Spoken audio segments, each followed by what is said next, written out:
So this summer, I played about a dozen WSOP events in Las Vegas, and looking back, there were so many hands and moments along the way. Rather than showing every hand, I wanted to focus on the ones that stood out from each event, the key decisions, turning points, and just other more interesting spots. So this one is the first event I jumped into, which is also one of my favorite formats, a 6-max event. The buy-in was 3,000, and we started with a 40k starting stack. My table just opened up. We're 5-handed, starting at the 200-300 blind level. One of the very first hands I looked down at in the small blind, pocket aces. The best starting hand at Hold'em. There's a raise from the under the gun player to 600. The player on the button calls. I decide to 3-bet to 2,900. The big blind now thinks about it for a bit, and he does something I definitely didn't expect. He puts in the 4-bet to 7,100. This is an absolute dream spot. You never expect to get this much action holding aces. It gets back to the original raiser. He decides to put in the 5-bet to 16,500. I'm still in disbelief here. Like I said, our table had just opened not too long ago, and so at this point there hasn't been any player dynamics established yet. This is actually a spot where putting in the 6-bet might look too strong just because nobody 6-bets here without aces. I don't think kings are ever folding regardless of what I do, but I do think that ace-king might be able to get away from it. If I decided to just flat call here, it does allow the chance for the big blind to be the one to push all in, which then might result in a 3-way all-in pot, which would be the ideal situation for me. So I do just put in the call. The big blind thinks about it for a bit, and unfortunately does decide to make the fold. So we go heads up to the flop of queen of diamonds, queen of spades, 7 of clubs. I decide to check, and he decides to check back as well. The turn is the jack of spades. Obviously I am losing to pocket jacks now as well as pocket queens, but both I think are quite unlikely just due to how many raises went in pre-flop. It's time to start putting some chips in the pot. He doesn't have much behind. I bet out for 7,200. And he doesn't take too long before deciding to put in the rest for a total of 17,300. Of course I make the call and was not too surprised when my opponent turned over pocket kings. I win. Queens or jacks? I win. On the vlog? You for the vlog? You had pocket queens? No, it is queen. Oh, I was gonna say, what? Here I was trying to figure out how to get the big blind to commit all his chips as well. And it turned out that he would have won the whole pot if he hadn't made the disciplined fold pre-flop. Obviously against the kings, it didn't really matter how I played it. The chips were all going to go in the middle. Just happy to be at the right end of this huge cooler at the start of this event. This next interesting hand happens at the 300-600 blind level. I'm in the small blind with ace-10 offsuit. There's a raise from the hijack to 1300. It folds around to me. Here I can 3-bet or just call. This time I decided to call. The big blind calls as well.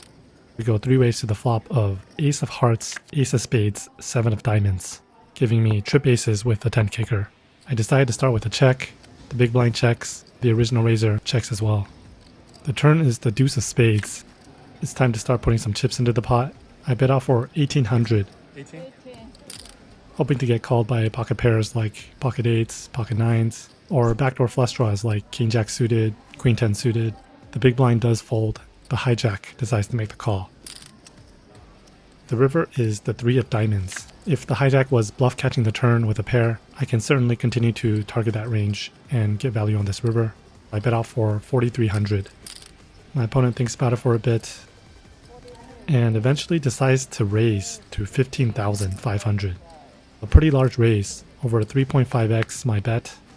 This caught me off guard. I didn't expect to face a raise after he just called the turn. It was a little bit suspicious. Would he really check ace king, ace queen, ace jack 3 ways in position after the flop?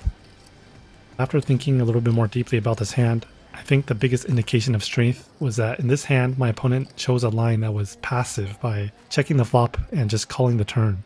You have to ask yourself, why would he now decide to represent strength on a seemingly blank river card? From what I observed about this opponent up to this point, he was definitely not spewy, and I hadn't seen him make any outrageous bluffs.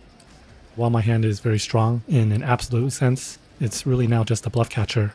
I think he could still definitely have ace king, ace queen, those type of hands, as well as pocket 7s, pocket deuces, pocket 3s, in addition to hands like ace deuce and ace 3, which might play this way. In the end, I think facing this size, I'm just not going to be facing a bluff often enough, so I decided to let this one go. This next hand happens at the 500 1000 blind level. I'm in the big blind and look down at 3-5 offsuit. There's a raise from the hijack to 2000. The player in the cutoff calls. There is no small blind this hand, only one big blind. I make the call as well, and we go 3 ways to the flop of 5 of diamonds, 4 of hearts, 7 of spades. With middle pair and a gut shot straight draw, I decide to lead out here for 2200. I really don't want the flop to check through, and would benefit from denying equity from 2 overcards that my opponents could have. Hijack makes the fold, the cutoff decides to make the call. The turn comes the 6 of hearts, now putting a backdoor heart draw on the board and also completing my straight. But it is the low end of the straight, as any 8 would make the higher straight. I decide to check, and my opponent decides to check as well. The river is the 7 of hearts, now completing the backdoor flush. Aside from 2 pairs like 6-7, 5-6, I think it's hard to get called by worse hands if I bet. I decide to check again. My opponent thinks about it for a bit and decides to bet 11,000, close to a pot-sized bet.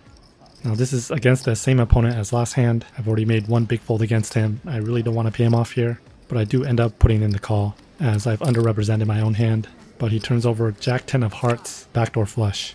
I think this is actually an example of a frustration call, which may or may not have been subconsciously caused by the last hand where I folded trip aces. It's really easy for my opponent to have an 8. Perhaps I'm just being results oriented here, but I think facing a pot-sized bet and beating no hand on the river that would bet for value like this, I could have probably let this one go as well. This next hand happens at the 600-1200 blind level. I'm under the gun with pocket queens. 26. I raise it up to 2600. Everybody folds to the small blind, who also gets out of the way, but the big blind decides to make the call. We go heads up to the flop of 6 of clubs, 3 of diamonds, jack of hearts. The big blind checks. With no overcard to my queens, this is a great flop for my hand. I make a standard c-bet of 2400. The big blind makes the call. The turn comes the 10 of clubs. The big blind checks again. Now the big blind could have a wide range of hands here, any pair, as well as draws like 4-5. This time I go for a bet of 6,000, really hoping he has top pair here, or perhaps a hand like 3-4 of clubs. He does decide to put in the call. The river comes the 7 of hearts. The big blind checks for a third time, and now facing only a few combinations of 2 pair hands like Jack 7 or 6-7, I'm almost certainly ahead. 18. I decide to go for a large value bet of 18,000, really targeting his Jack X hands. The big blind goes into the tank and eventually does put in the call. Sometimes I am going to be beat on the river. For example, he could have still played a hand like Jack 10, but more often than not, my overpair is still going to be ahead. And the times that I'm able to get that third street of value outweighs the time that I end up value owing myself on the river. This ended up being a big pot as I'm able to get 3 streets of value, and I'm up to 84k after this hand, which is double the starting stack. The blinds are up 1,000, 1,500. I'm in the big blind with ace-9 offsuit. Shortly after that last hand, the same player to my right is in the small blind. After everyone folds to him, he decides to shove his last 14k into the middle. About 9.3 big blinds, I have to make the call here.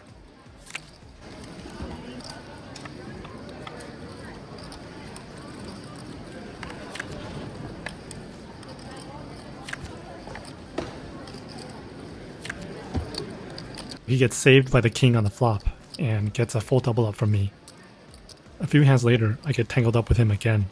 This time I'm in the cutoff with ace-6 of clubs. He's in the hijack and raises it up to 3,000. I decide to make the call. Both the small and big blind get out of the way. We go to the flop of 3 of diamonds, ace of hearts, 9 of clubs. He decides to start with a c-bet of 2,500. With top pair and a backdoor flush draw, I make the call. The turn brings the 10 of spades. He doesn't take too long and fires again, this time for 8,000. What did you have? My top pair is now just a bluff catcher. I decide to make the call again. The river is the jack of diamonds. He doesn't take too long before going all in for 20,000. I actually think this is a fairly easy fold, but I think in game I was more just beating myself up for not folding on the turn.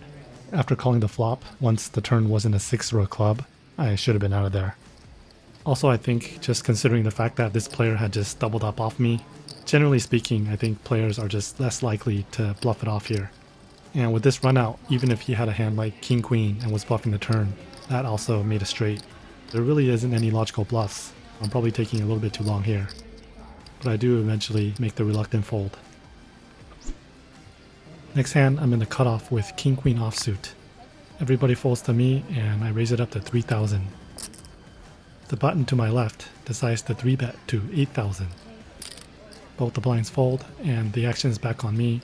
I look over at his stack, he has 22k behind, about 14.5 big blinds. I think calling here out of position would probably be the worst option. I do block some strong hands like pocket kings, pocket queens, ace king. I decided to go for it and re-raise all in. Unfortunately, he snap calls and shows pocket kings, which has my king queen in really rough shape.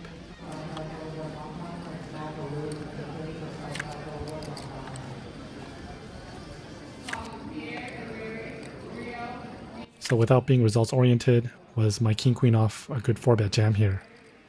I think the decision to fold or jam is very player dependent.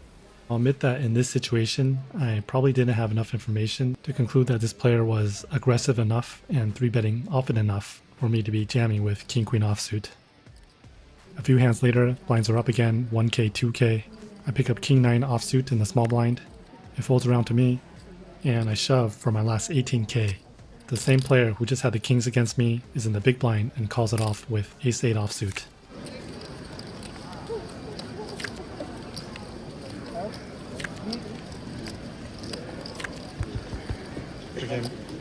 This first WSOP event for me was far from perfect, and I definitely made a few mistakes in spots where I could have played better, but that's part of the process. And I'm just getting warmed up as there's a bunch of events left in the series.